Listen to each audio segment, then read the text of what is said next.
We've talked about identifying safe persons. Now let's talk about people who are not safe. Of course, we can't see their halo or horns like in the cartoons. Wouldn't that make it easier?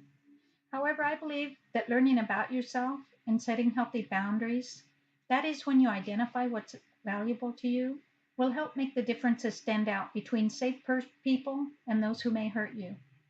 To help you, not your parent or teacher or friend, we'll be talking about persons who are not safe in Teen Talk 3. Before we start, you remember the definition of a safe person? They do not cause injury or hurt and are worthy of trust. I think we'd be safe to say that an unsafe person does cause injury or hurt and is not worthy of trust. A couple of things I hope you'll be able to do after this talk about persons who are not safe is recognize some of the characteristics of persons who may not be safe and explain what bullying is and dating violence. Actually, it may be easier for us to recognize unsafe persons because if we learn to observe people and compare what they say to what they do, we can often find a schism, a great divide in persons who aren't trustworthy. People say you can talk the talk, but can you walk the walk? For this course, I'd like to change that to you say I can trust you, but you cause injury or hurt. That's not as catchy, is it? We also want to look at some of the definitions of bullying and dating violence. You'll be surprised to learn that sometimes what you're calling bullying is not actually bullying at all. Well, let's get started on identifying potentially unsafe persons. How can you tell if a person might not be safe and end up hurting you? Can you think of some examples that tell us when a person may not be safe? How about bullying, cyberbullying, embarrassing or demeaning posts about you or someone else? Sexting, asking for embarrassing pictures, sharing private information about you or someone else. Asking you for passwords to social media or emails, even if it's your best friend. Saying don't tell, or asking you to hide things from your parents. Or saying they wouldn't care about this anyway. Taking private pictures. By the way, no picture is private. It's a historical record. Have you thought of that? A picture could still be here in 100 years. Digitally, millions could see it. Your great grandkids might see it too. Hitting or hurting you? Maybe they say you deserve it. No one deserves to be hit. No one.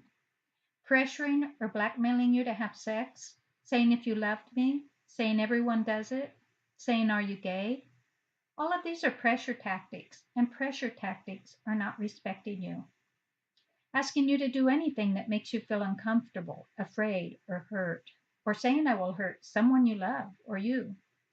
The people around us should be safe persons, but if anyone in your life makes you afraid they will hurt you, please talk to an adult that you know is safe.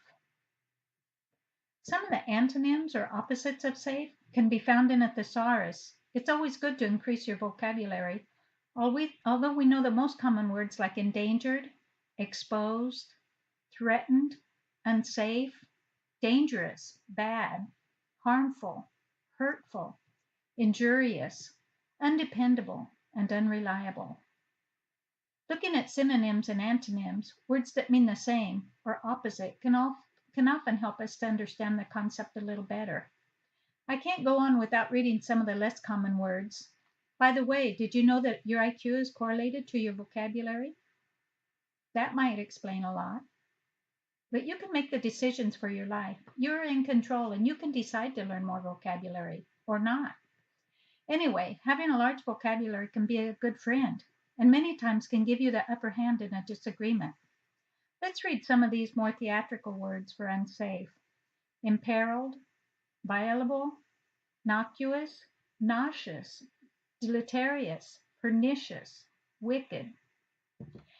Dating violence is never acceptable. Dating violence can be emotional, verbal, physical, or sexual. Some examples of emotional violence is making you think you're not important or making you feel important and then letting you know that it's not true. Verbal is insults, lying, gossip. Physical is pushing, hitting, or hurting, like squeezing a wrist or your fingers, pulling hair, or other physically aggressive behaviors. And sexual is pressuring you to have sex. Stalking is not always related to dating violence. It may follow after a breakup, or be completely unrelated to a prior dating relationship. It is a form of violence, unwanted attention, and following you. Making sure you know they're there when they know it makes you feel uncomfortable.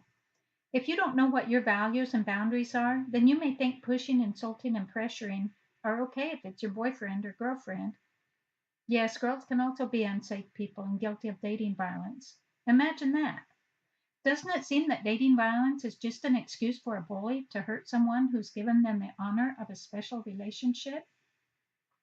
The CDC, or Centers for Disease Control, defines bullying as aggressive behaviors by your classmates that cause harm or injury.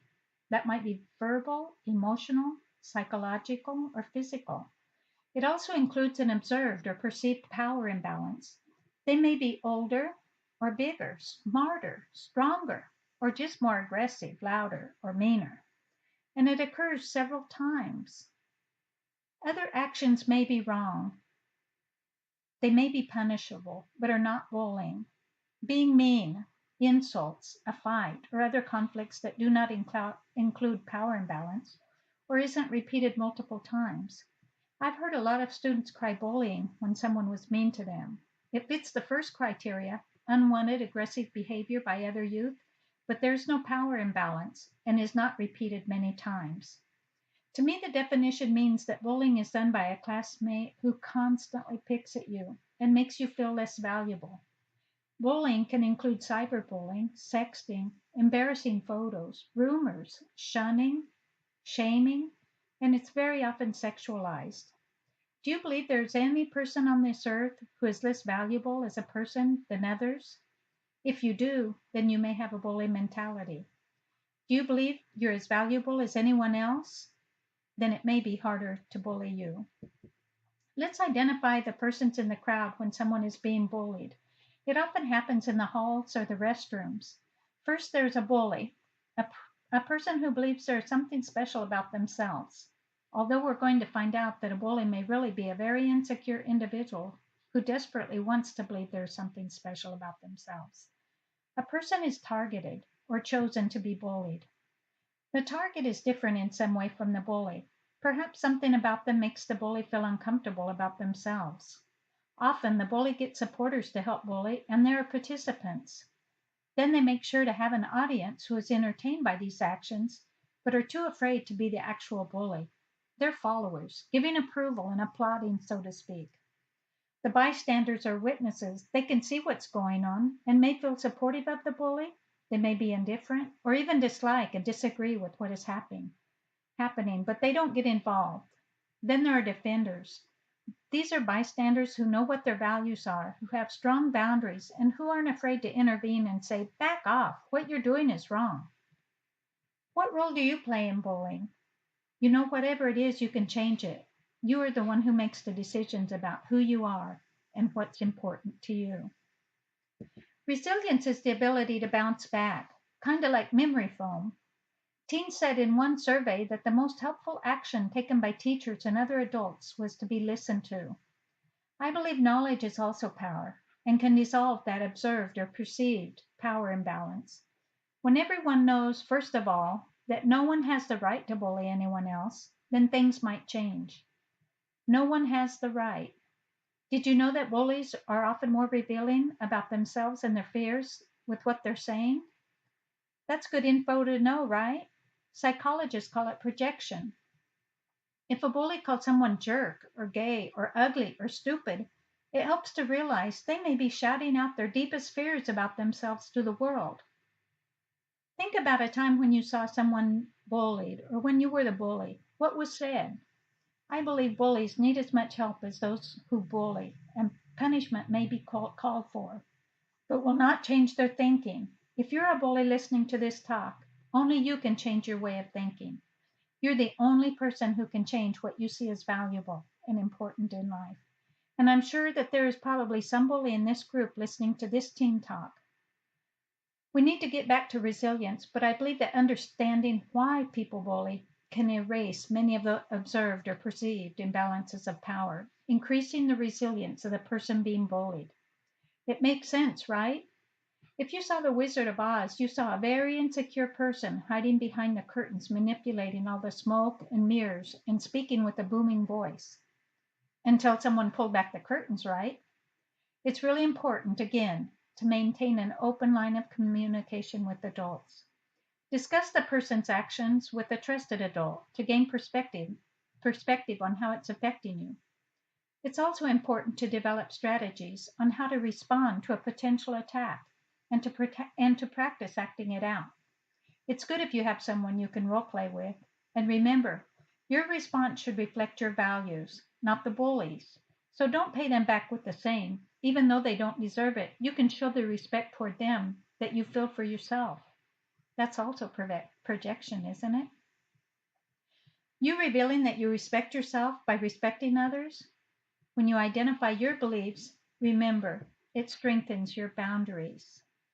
I use the STOP acronym to help you recognize clues that a person needs to stay on the outside of your heart or identify when they aren't safe. You all remember that acronym refers to a word whose letters stand for a message. The S is special, too much attention, promises, gifts, and they may treat you good or bad, but it's special, too much attention.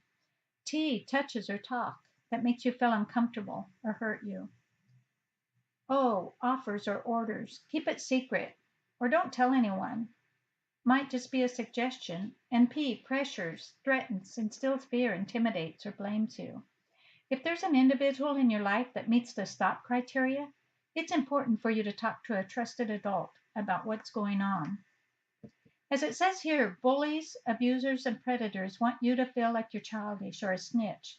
But these are lies that they hide behind because to keep playing their game. Their goal is to trap you and use you for their purposes.